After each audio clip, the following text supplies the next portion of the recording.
పరిచుంటే I'm really sorry. కానీ నేను ఆడిన ప్రతి సెకండ్ నేను మిమ్మల్ని మైండ్ లో పెట్టుకొని మిమ్మల్ని ప్రౌడ్ ఫీల్ చేపిద్దామని చెప్పేసి నా ప్రతి మూమెంట్ ఉండే బిగ్ బాస్ హౌస్ లో. ఐఎమ్ హ్యాపీ నాకు వచ్చిన రెస్పాన్స్ తోని. కానీ చిన్న అసంతృప్తి, లైక్ ఎవరినైనా మీ అంచనాల్ని అందుకోలేదా అన్న ఒక చిన్న అసంతృప్తి, అంతే తప్ప I'm very very happy. And చాలా మంది నిన్న ఫోన్లు చేసిండ్రు. సో యాక్చువల్లీ నేను హౌస్ టీమ్ నన్ను బయటకు వదలలేదు నిన్న night. So due to the response and police curfew ఏదో పెట్టిందంట. నేను ఈరోజు మార్నింగే వచ్చిన. ఇంకా నేను ఫుల్ గా ఎవ్రీథింగ్ చూడలేకపోయినా. నేను ఎపిసోడ్స్ అవేమి కూడా ఇంకా చూడలేదు. జస్ట్ సోషల్ మీడియా బజ్ గానీ యూట్యూబ్ లో వీడియోస్ చూసిన. అండ్ నాకు చాలా యునానిమస్ గా చాలా మంది లైక్ చాలా సపోర్ట్ చేసిండ్రు. సో అందరికి ఐఎమ్ థ్యాంక్ఫుల్, జస్ట్ గ్రాటిట్యూడ్ అంతే, ఇంకేం లేదు. So I'm very happy for that. Yeah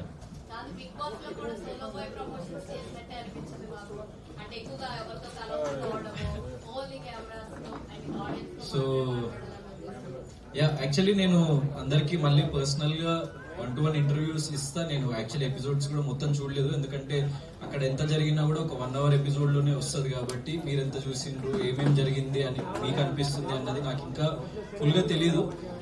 and one small thing, ఇది కొంచెం షార్ట్ అండ్ స్వీట్ గా ముగిద్దాం, ఎందుకంటే ఈ రోజు మార్నింగే నాకు తెలిసింది. లైక్ నేను ప్రేమగా పెంచుకున్న రోమియో, నా పప్పి, నేను హౌస్ లో ఉన్నప్పుడు చనిపోయిందంట.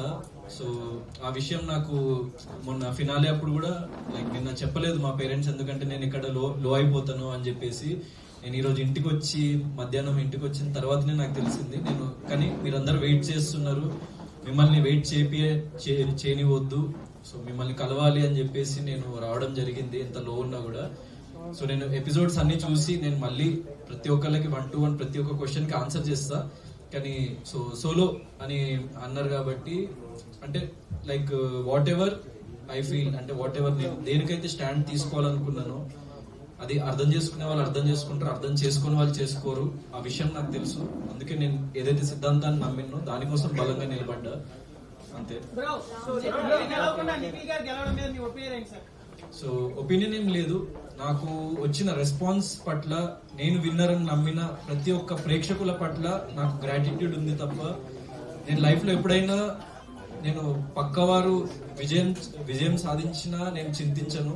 సో నేను ఓడిపోయినా లేకుంటే నేను అది చేయలేకపోయినా అని నేను ఒక ఇంట్రోస్పెక్షన్ లోకి వెళ్ళి ఇంకేం చేయాలి నేను ప్రజల కోసం, లేకుంటే నా ప్రేక్షకుల కోసం, నన్ను సపోర్ట్ చేసిన వాళ్ళ కోసం అని ఆలోచిస్తా తప్ప, నేను ఆల్రెడీ దాని నుంచి మూవ్ ఆన్ అయిపోయి నేను నెక్స్ట్ స్టెప్ ఏంటి నా లైఫ్ లో.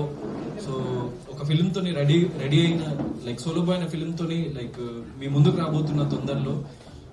సో నన్ను సపోర్ట్ చేసిన ప్రతి ఒక్కరు నా నెక్స్ట్ జర్నీలో కూడా నన్ను సపోర్ట్ చేస్తారని నేను దృఢంగా నమ్ముతున్నా. So I'm happy whatever has happened.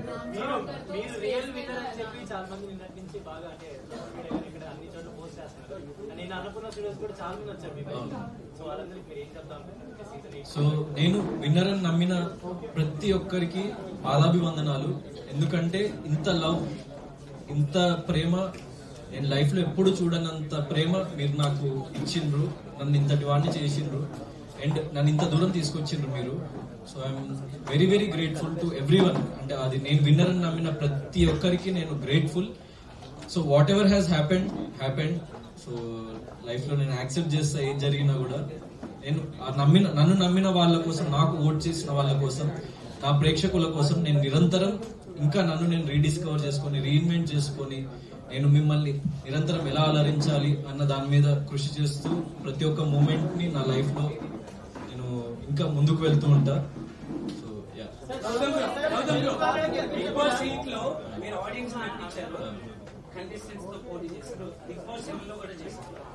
Big boss 7 అంటే బిగ్ బాస్ 8 లో మెప్పించడానికి, బిగ్ బాస్ 7 లో మెప్పించుకోవడానికి, బిగ్ బాస్ 7 లో శివాజీ గారు ఆడే ఆట మిమ్మల్ని అడ్డుపట్టిందా, లేకపోతే బిగ్ బాస్ 8 కి వెళ్ళేసరికి మీరు చాలా నేర్చుకొని బాగా ఆడగలిగారు? అంటే like one thing is season 7 కి సీజన్ 8 కి డిఫరెన్స్ ఏంటంటే, సీజన్ 7 లో నేను ఇంకా లైఫ్ ని గానీ లేకపోతే జనాల్ని గానీ ఇంకా అంత క్షుణ్ణంగా చూడలేదు నేను. సో ప్రతిరోజు మనం ఇవాల్వ్ అవుతూ ఉంటాం యాజ్ ఎ పర్సన్ అండ్ ప్రతిరోజు మనం కొత్త విషయం నేర్చుకుంటూ ఉంటాం. సో నాకు 100% లాస్ట్ 1 year అన్నది నా లైఫ్ లో చాలా విషయాలు నేర్పించింది. యాజ్ ఎ పర్సన్ నన్ను చాలా ఇంకో ఉన్నత స్థాయికి లైక్ తీసుకెళ్ళింది అండ్ నన్ను ఇంకో డిఫరెంట్ పర్సన్ గా మలచగలిగింది. నా లైఫ్ లో జరిగిన ఎక్స్పీరియన్సెస్ కానీ, సిచ్యువేషన్స్ కానీ, నేను చూసిన జీవితం కానీ. సో అది నన్ను ఇంకో బెటర్ పర్సన్ గా మలిచింది అండ్ అందుకే నేను మళ్ళీ మీ ముందుకు వచ్చి నేను ఇక్కడ వరకు రాగలిగినని నమ్ముతున్నా. సో అది అంటే నిన్న గౌతమ్ విన్నర్ అన్నారు బ్రో, గౌతమ్ విన్నర్ అన్నారు, కానీ లాస్ట్ ఫైనల్ లో నిఖిల్ విన్నర్ చేశారు. అయితే బయట ప్రేక్షకులందరూ కుట్ర జరిగింది అంటారు, మీరేమంటారు? సో బ్యాక్ ఎండ్ లో ఏం జరిగింది అన్న విషయం 100% నాకు తెలియదు. నేను ఐఎమ్ బీయింగ్ జెన్యూన్, ఏం జరిగింది అన్న విషయం నాకు తెలియదు. సో దాని గురించి నేను పర్టికులర్ గా సోషల్ మీడియా అంతా కూడా ఓటింగ్ గౌతమ్ కే ఎక్కువ జరిగింది. అదే లైక్ నేను కూడా సారీ ఏంటంటే సో అదే నేను చెప్పినట్టు ఏం జరిగినా నేను బిగ్ బాస్ కి వెళ్ళిన ఏకైక రీజన్ ఏంటంటే నేను ప్రేక్షకులకి దగ్గర అవ్వాలి, ప్రేక్షకులకి చేరువవ్వాలి. సో నా ఆట తీరు కానీ నేను ఎంచుకున్న